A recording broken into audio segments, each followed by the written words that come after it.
I think the next 3 to 4 months are going to be very pivotal here in 2026.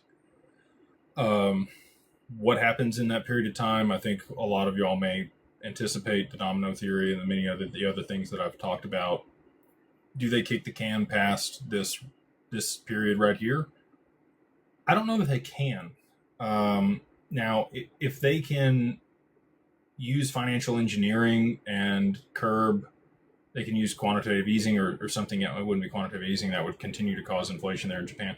They could reduce into money supply or do something else to be able to mitigate the yen depreciating against the dollar.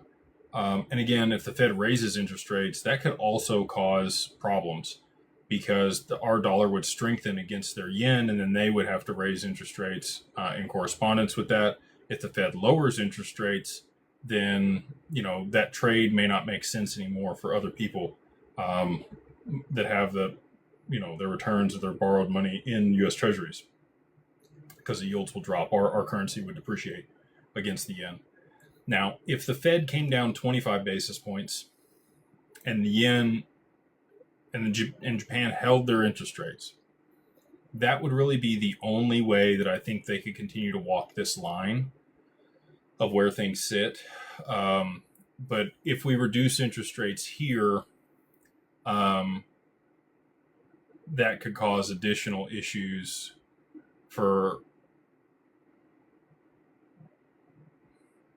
things that the Fed has to watch, both unemployment and inflation.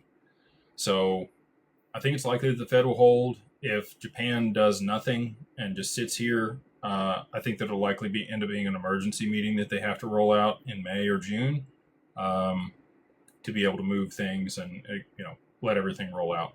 I think that they need stablecoin regulation in place. So until, if the OCC had come out and said, this is what it is, too bad, so sad, and hadn't asked for comments from the banks by May 1st, I would have said, yeah, they'll probably go ahead and roll it.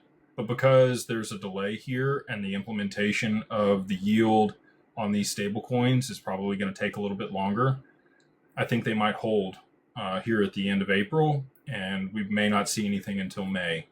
Once, the guidance from the OCC has been put in place, those comments have been had, and they roll that out, that's when I think you're going to see everything unwind. Because if they do it prior to that, we're going to have a big problem for the bond market here in the U.S., and I don't think the U.S. is going to allow that to take place.